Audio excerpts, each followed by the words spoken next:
Hello student, let me start with my introduction.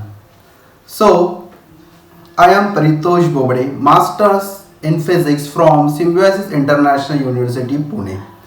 Let us discuss about electric potential due to an electric dipole. So start करते हैं dipole. Dipole होता क्या है, सबसे पहले अपने को वो जानना पड़ेगा. Dipole means very easy concept. Dipole means combination of two charges. One is positive charge and another is a negative charge. These two charges are separated from each other at a finite distance. At a finite distance मतलब दो charge होना चाहिए, एक charge positive and दूसरा charge negative, and ये दोनों charge एक दूसरे से कुछ फाइनाइट डिस्टेंस से सेपरेट होना चाहिए. इसको बोलते हैं अपन डाइपोल. क्या बोलते हैं इसको अपन? Dipole. And each dipole having dipole moment. क्या होता है उसके पास? एक डाइपोल मोमेंट होता है. And the direction of dipole moment is start from negative to positive. तो इसका डाइपोल मोमेंट का जो डायरेक्शन होगा वो कहां से होगा? नेगेटिव से लेके पॉजिटिव तक. So dipole moment is defined as product of charge and distance between two charges, and distance between the two charges, and dipole moment denoted by P. Dipole moment is defined as product of charge and distance between two charges. Okay, and the direction of dipole is from negative to positive. Okay, यहाँ तक सबको पता हो गया. अभी ये 11th में था. Now डाइपोल एक्सिस क्या होता है, इक्वेटर ऑफ डाइपोल क्या होता है? देखो, डाइपोल एक्सिस कुछ नहीं होता है. The line joining the centre of two charges. The line joining the centre of two charges. ये जो लाइन जॉइन कर रही, कहां से? इस चार्ज से लेके ये चार्ज, एक लाइन जॉइन कर रही, इसी को बोलेंगे अपन डाइपोल एक्सिस. क्या बोलेंगे इसको अपन? Dipole axis. ठीक है, ये इसको अपन एक्सियल पॉइंट भी बोलते हैं. क्या बोलते हैं इसको अपन? Axial point. अब क्या बोला? Equator of dipole. Equator of dipole a straight line. क्या बोला है? अ स्ट्रेट लाइन मतलब एक स्ट्रेट लाइन बोला है. Which is perpendicular to the axis. Which is perpendicular to the axis. अब तुम्हें पता चल गया ये एक्सिस है और एक स्ट्रेट लाइन ड्रॉ करना है. वो क्या है? परपेंडिकुलर होना चाहिए. किसको? एक्सिस को. मतलब इसको परपेंडिकुलर मतलब यहां से ऐसे होनी चाहिए, perpendicular to axis and passing through the centre. एंड कहां से पास करना चाहिए उसने? सेंटर से पास होना अगर चाहिए. इसको बोलेंगे अपन इक्वेटोरियल. क्या बोलेंगे इसको अपन? Equatorial of dipole. सो एक डेरिवेशन पूछते हैं. Electric potential due to an electric dipole. ठीक है, काफी मजेदार डेरिवेशन है और काफी लेंथी भी डेरिवेशन है. अपन इसको सिंपल करके पढ़ेंगे. सो स्टार्ट करते हैं derivation. Now class we are going to discuss the electric potential due to an electric dipole. बहुत इंपॉर्टेंट डेरिवेशन आता है, ये पेपर में आएगा और ये फर्स्ट टाइम महाराष्ट्र बोर्ड के सिलेबस में डाला है. इसके पहले सीबीएसई बोर्ड में था और जेईई नीट में तो पहले से ही है ये. अभी क्या फाइंड करना है आपने को? Electric potential due to an electric dipole at any point. At any point मतलब कहीं पे भी पूछा है, एट एनी पॉइंट पूछा है. तो वी नो दैट डाइपोल मतलब क्या होता है? एक पॉजिटिव चार्ज और दूसरा negative charge separated by some distance 2l. ठीक है, ये हो गया डाइपोल. अब कहां पूछा है? Eight any point. At any point. ठीक है, तो मैंने चूज कर लिया एट एनी पॉइंट सी. ये मेरा पॉइंट है सी. ये पॉइंट का जो डिस्टेंस है वो कहां दिया है? द सेंटर ऑफ डाइपोल से डिस्टेंस गिवन है. ये हो गया डाइपोल का सेंटर जो दिख रहा है यहाँ पे. ये है डाइपोल का सेंटर. यहां से पॉइंट सी तक का जो डिस्टेंस है वो दिया है आर. ठीक है, नाउ अपने को फाइंड करना है पोटेंशियल, इलेक्ट्रिक पोटेंशियल यानी V फाइंड करना है. किसकी वजह से? ये प्लस क्यू की वजह से और माइनस क्यू की वजह से। तो यहाँ से लेके यहाँ तक का जो डिस्टेंस है वो r1 और यहाँ से लेके माइनस क्यू का जो डिस्टेंस दिया है वो कितना है r2। ठीक है, इतना गिवन है। अब कुछ एंगल बन गया यहाँ से, डायपोल एक्सिस से लेके एक एंगल बन गया, वो एंगल ले लिया मैंने थीटा। कितना एंगल ले लिया? थीटा। सो देखो स्टार्ट कर दे इसका डेरिवेशन। सबसे पहले अपने को पोटेंशियल फाइंड करना है। क्या फाइंड करना है? पोटेंशियल। अब potential due to charge q and potential due to charge minus q। ठीक है, तो अपने को फाइंड करना पड़ेगा। So class we know that potential v1 due to charge q1 is equal to, क्या है फार्मूला बोलो, 1/4 पाई एप्सिलॉन, क्या होता है q अपॉन r1। ये हो गया potential due to plus q charge. Now potential due to minus q charge कितना आ जाएगा? 1/4 pi epsilon q upon r2। हो गए दो पोटेंशियल अपन ने यहां लिख लिया। नाउ ऐड करना पड़ेगा पोटेंशियल। क्या करना पड़ेगा? दोनों potential add. Potential direct add होंगे क्योंकि पोटेंशियल होता है scalar.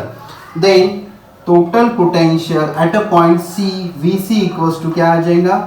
V1 plus V2।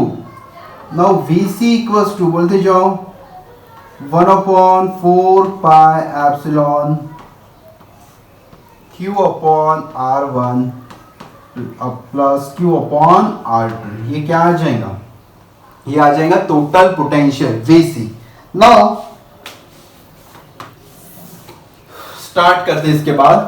Sir Q upon R1 okay, ठीक है, पर R1 का एग्जैक्ट वैल्यू पता करना है अपने को। क्या पता करना है? R1 का एग्जैक्ट वैल्यू। अभी R1 का अगर एग्जैक्ट वैल्यू फाइंड करना है तो देखो कैसे फाइंड करते हैं। मैं यहां से क्या करूंगा? एक परपेंडिकुलर ड्रॉ करूंगा, इसको बराबर एक परपेंडिकुलर ड्रॉ करूंगा। सर एक परपेंडिकुलर क्यों ड्रॉ कर रहे हैं अब पता चलेगा। देखो ये जैसा मैंने इसको ये लाइन को ये परपेंडिकुलर ड्रॉ कर लिया। परपेंडिकुलर ड्रॉ होने के बाद ये वाला R1 किसके बराबर आ जाएगा? इसके बराबर आ जाएगा, मतलब CO पकड़ लो, किसके बराबर आ जाएगा? CO के बराबर आ जाएगा। और ये वाला CO किसके बराबर आ जाएगा? इसका नाम है A, इसका नाम B पकड़ लो। CA इक्वल्स टू क्या आ जाएगा? CO। परपेंडिकुलर ड्रॉ करने से R1 किसके बराबर आ जाएगा? CO के बराबर। किसके बराबर आ जाएगा? CO। अभी आपने को फाइंड करना पड़ेगा भाई ये वाला लेंथ कितना है, ये जो है ना इतना, मतलब इसको अगर मैंने P बोल दिया तो PO कितना है हमें फाइंड करना पड़ेगा। अब PO फाइंड कर सकते, देखो ये एंगल थीटा है और जस्ट इसके एडजेसेंट वाली साइड है, एडजेसेंट वाली साइड है तो अपन फाइंड कर सकते हैं। और ये जो है ये परपेंडिकुलर हो गया यहाँ से यहाँ तक, और परपेंडिकुलर के जस्ट अपोजिट होता है हाइपोटेन्यूस। यहाँ से यहाँ तक है L, सेंटर से यहाँ तक कितना, मतलब यहाँ से यहाँ तक है 2L और बराबर सेंटर से लेके A तक कितना होगा? L। ठीक है, तो इस हिसाब से ये आ जाएगा L cos theta. Adjacent side है ना ये थीटा की जस्ट एडजेसेंट, तो आ जाएगा L cos थीटा। अभी हो गया इसके लिए। इसके बाद अब इसके लिए भी तो फाइंड करना पड़ेगा, तो यहां से मुझे क्या ड्रॉ करना पड़ेगा? और एक परपेंडिकुलर ड्रॉ करना पड़ेगा। वो जो परपेंडिकुलर होगा वो कहां से होगा? ये ड्रॉ कर लिया मैंने, यहां से लेके एक परपेंडिकुलर हो गया। अगर ये एंगल थीटा है तो ये भी एंगल क्या बनेगा? थीटा। और ये वाला ये क्या बन जाएगा? L cos theta. हो गया यहां तक। अब ये जो है CD जो है वो किसके बराबर रहेगा? CB के बराबर। मतलब R2 इज इक्वल टू क्या आ जाएगा? यहां से यहां तक R plus L cos theta. क्या आ जाएगा? R plus L cos theta. Now we will find it. Let us start with the R1. देखो R1 मतलब मुझे ये फाइंड करना है यहां से यहां तक, और ये किसके बराबर है? ये इसके बराबर है, CO के बराबर। अब CO अगर मुझे फाइंड करना है तो CO मतलब क्या होगा? यहां से यहां तक C से लेके P तक का डिस्टेंस कितना दिया है? R। R में से अगर मैं इतना माइनस कर लूं L cos थीटा तो मेरा क्या आ जाएगा, R1 आ जाएगा। Then R1 is equals to, बोलो क्या आ जाएगा, R minus L cos theta. ठीक है, तो R2 इक्वल्स टू कितना, R2 किसके बराबर है, CD के बराबर, और CD मतलब क्या होता है, CP प्लस PD बराबर। तो अभी जोड़ दो भाई दोनों को, यहां से यहां तक है R और यहां से यहां तक है L cos theta. Then R2 equals to क्या आ जाएगा, R plus L cos theta. ना दोनों को अभी यहां तक ज्योमेट्री हो गया, अभी इसको स्क्वायरिंग करेंगे अपन। इसको बोल दे इक्वेशन 1 एंड इसको बोल दे equation 2। R1 equals to R minus L cos theta and R2 equals to R plus L cos theta. ये फिगर से आ गया बाय यूजिंग द ज्योमेट्री। ना अपने को सॉल्व करना पड़ेगा, स्क्वायरिंग इक्वेशन 1, देन क्या आ जाएगा, R1 स्क्वायर इक्वल्स टू, अब इसको ब्रैकेट का स्क्वायर करेंगे तो देखो क्या आ जाएगा, R square minus twice RL cos theta plus L square cos square theta. ठीक है, R2 इक्वल्स टू, बोलो R2 स्क्वायर इक्वल्स टू क्या आ जाएगा, R square plus twice RL cos theta plus L square cos square theta. यहां तक हो गया। नाउ ये जो cos थीटा है या cos स्क्वायर थीटा, इसको मैं ऐसे लिख सकता हूं, देखो थोड़ा बेसिक यहां देख लीजिए, यहां पे सॉल्व कर देता हूं। cos की जो सीरीज चलती है वो होती है 1 minus theta square upon 2 factorial. If cos theta is very very less, जो एंगल होता है वो बहुत ही छोटा है, एंगल कितना है, बहुत छोटा है, देन cos थीटा को रिप्लेस कर सकता हूं मैं 1 से। किससे रिप्लेस करूंगा, 1 से। देन cos स्क्वायर थीटा मतलब 1 का स्क्वायर भी कितना आ जाएगा, 1। देन ये cos स्क्वायर थीटा की जगह मैं 1 लिख लूं तो कोई दिक्कत नहीं आएगा। तो देखो मैं इसको रिप्लेस करता हूं, यहां पे आ जाएगा 1। ठीक है, नाउ अब क्या करना है, R1 स्क्वायर इक्वल्स टू, देखो यहां से मैं कॉमन क्या निकालता हूं, R स्क्वायर कॉमन निकालता हूं, R स्क्वायर कॉमन निकल गया तो क्या बचेंगे यहां पे, 1 माइनस एज इट इज, यहां पे देखो R है ही नहीं, R स्क्वायर है ही नहीं, R है तो मैं डिवाइड बाय R स्क्वायर और मल्टीप्लाई बाय R स्क्वायर करूंगा। ठीक है, जैसे मैं डिवाइड करूंगा तो क्या बचेगा यहां पे, L अपॉन R, समझे यहां तक, into cos theta plus L square upon R square, यह आ गया। यहां पे भी सर R स्क्वायर नहीं था, मतलब मैंने multiply by R square and divide by R square, multiply वाली चीज कॉमन निकल के बैठी है। नाउ फॉर R2 स्क्वायर, यहां से भी R स्क्वायर कॉमन निकाल तो क्या आ जाएगा, 1 plus twice L by R cos theta plus L square plus upon R square. Now ये जो R स्क्वायर मतलब ये डिस्टेंस है ना, R मतलब ये डिस्टेंस अभी, और L मतलब ये लेंथ। अब एक समझो यहां से जो दो चार्जेस के बीच का जो डिस्टेंस होता है ट्वाइस L बहुत ही कम रखा है as compare to point C, मतलब पॉइंट C मतलब Z, ओ मतलब ये पॉइंट P से लेके C तक का जो डिस्टेंस है वो R है, वो काफी ज्यादा डिस्टेंस है। अब देखो L upon L square upon R square, something upon very big value, something upon very big value, क्या आंसर आएगा उसका, आंसर आएगा 0। कितना आंसर आएगा, मतलब 0 के करीब करीब ही आंसर आएगा उसका। अगर मैं 1 को 1000 से डिवाइड करूं, बहुत बड़ा हो गया 1000, तो आंसर क्या आएगा 0.00 आ जाएगा बराबर। तो सेम इसको मैं क्या करूंगा, L square upon R square, इसकी जगह क्या लिखूंगा मैं, 0 लिखूंगा। क्यों लिखूंगा, और मैं रीजन क्या लिखूंगा, R square is very very greater than L square. ठीक है, सो क्या बचेगा फिर अभी, R1 square equals to R square 1 minus 2L upon R cos theta, इसको equation 3। Same R2 square equals to R square 1 plus 2l upon R cos theta. ये सब कुछ क्यों कर रहे हैं अपन? क्योंकि अपने को R1 और R2 की वैल्यू फाइंड करके यहाँ पे रखना है। ये जो R1 की वैल्यू R2 की, R2 में R2 की वैल्यू, इसलिए ये सब कुछ अपन फाइंड कर रहे हैं। नाउ अपना R1 स्क्वायर का वैल्यू एंड R2 स्क्वायर का वैल्यू यहाँ तक आ चुका था। अभी क्या करना है अपने को 1/R1 and 1/R2 separately find करना है। अभी उसके लिए कुछ प्रोसेस करते हैं अपन। अभी देखो सबसे पहले R1 स्क्वायर है तो मुझे R1 फाइंड करना होगा। Then R1 equals to taking square root both the side, इस इक्वेशन ए को कर रहे हैं अपन, ठीक है। तो क्या आ जाएगा, R इसका भी स्क्वायर रूट हो गया, तो यहाँ पे क्या बचा 1 minus twice L upon R cos theta. अब इसका स्क्वायर रूट निकालेंगे, स्क्वायर रूट करेंगे तो इसको क्या आ जाएगा 1/2 आ जाएगा इसका पावर, ठीक है, क्योंकि इसके ऊपर कोई स्क्वायर टर्म नहीं था। सेम R2 के लिए भी करेंगे तो क्या आ जाएगा R into 1 plus twice L upon R cos theta to the power 1/2।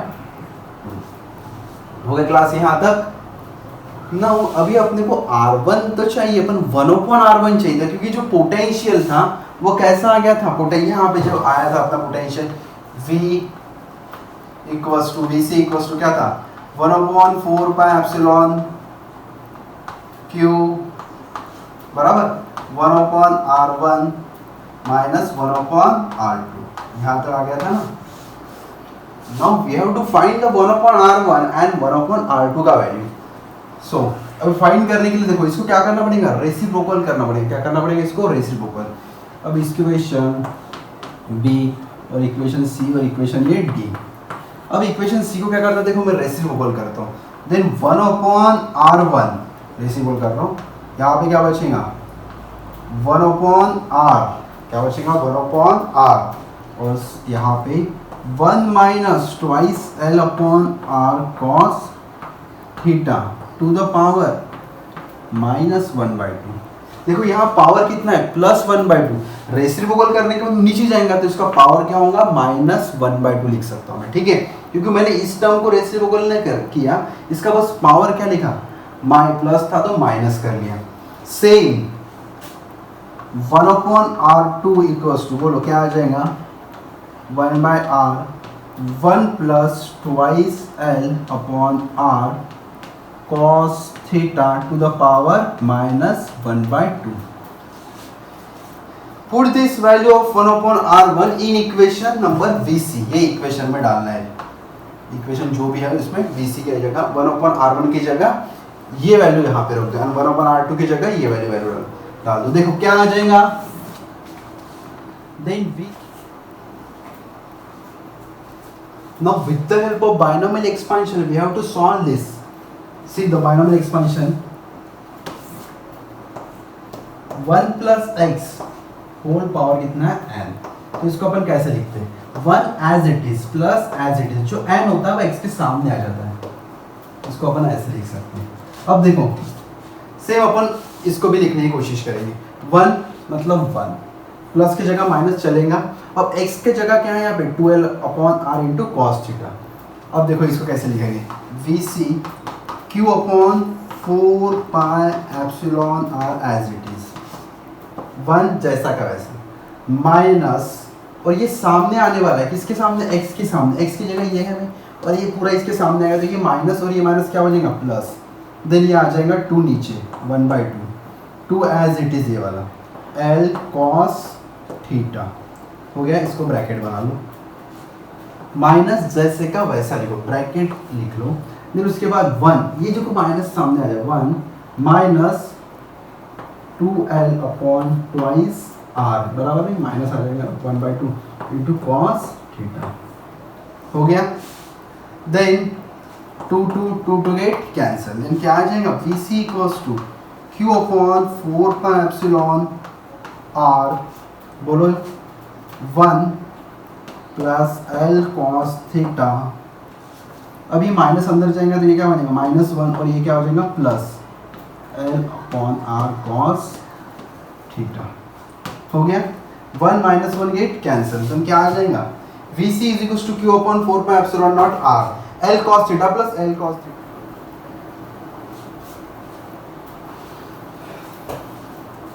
Then VC is equals to Q upon 4 pi epsilon naught R. क्या बचेगा? L by R cos theta plus L by R cos theta. तो क्या answer आ जाएंगे यहाँ पे? VC equals to Q upon 4 pi epsilon naught R L cos theta upon R plus L cos theta upon क्या आ जाएगा यहाँ पे? Twice L upon R cos theta. ये आ जाएगा. This is the expression for the potential due to dipole at any point. ठीक है. Then VC equals to Q into twice L cos theta upon 4 pi epsilon naught R into R क्या हो जाएगा? R square. Sir अपन ने ये पढ़े थे, अपन चीजें पढ़े थे भाई आप लोगों ने. Q into twice L मतलब charge into distance between the two charges is called as dipole moment. क्या पढ़े थे इसको अपन? dipole moment. किससे डिनोट करे थे इसको? P से. Then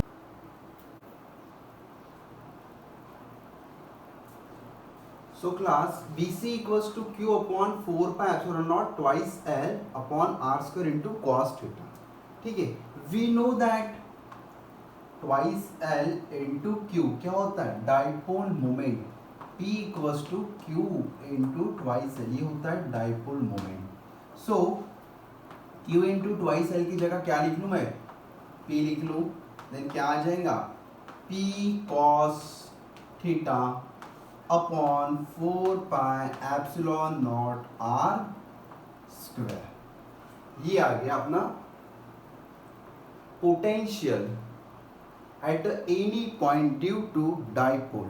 ठीक है सर, मैं इसको वेक्टर फॉर्म में लिख सकता हूँ कि? हाँ लिख सकता हूँ. अभी तुमने देखा होगा आप लोगों ने डाइपोल जो होते हैं वो कॉम्बिनेशन ऑफ टू ये होते हैं. One positive charge, another is a negative charge is separated by some distance twice L. ठीक है. So देख लो. एंड डाइपोल का डायरेक्शन क्या होता है? निगेटिव से लेके पॉजिटिव. मतलब ये हो गया डाइपोल का डायरेक्शन. अब डाइपोल का डायरेक्शन मतलब इसको मैं अलोंग द आर वेक्टर या आर कैप ले सकता हूँ. हाँ ले सकते हैं इसको along the R vector R cap. तो देखो VC equals to P cos theta upon 4 pi epsilon naught R square into unit vector. अभी यूनिट वेक्टर को ऐसे लिख सकते हैं VC equals to P cos theta upon 4 pi epsilon naught R cap को देखो अपन लिख सकते हैं vector R upon its mod. ठीक है. तो देखो मैं लिख सकता हूँ यहाँ पे vector R upon its mod. तो यहाँ पे पहले से ही आर स्क्वायर है और यहाँ पे आर आ गया तो क्या बन जाएगा? R cube. ये हो गया इसका वेक्टर रिप्रेजेंटेशन. सो उसके बाद दो पॉइंट पे अपने को पूछते हैं potential. So case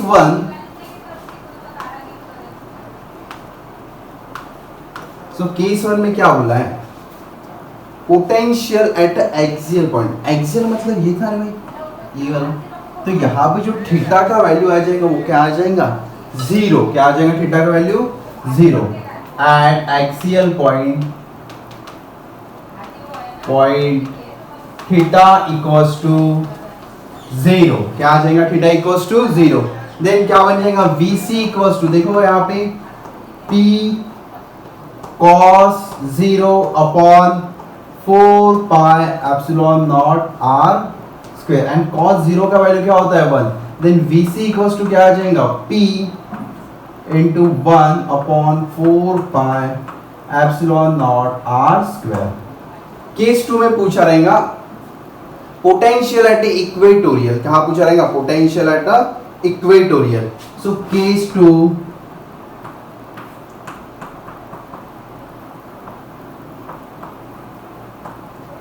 potential at equatorial. Equatorial मतलब ये होता है परपेंडिकुलर डिस्टेंस बराबर. एंड किसको परपेंडिकुलर? एक्सल को परपेंडिकुलर होता है, कल पढ़े थे अपन. और बराबर यहाँ पे होता है मतलब ये एंगल कितना बन जाएगा यहाँ पे? 90 degree. Then theta is equals to क्या हो जाएगा 90 degree and VC equals to P cos 90 and cos 90 का वैल्यू क्या होता है 0 हो जाता है 1/4 तो यहाँ पे आएगा 4/ε0 r स्क्वायर एंड cos 90 0 तो यहाँ पे क्या आ जाएगा जीरो पोटेंशियल क्या आ जाएगा यहाँ पे जीरो पोटेंशियल।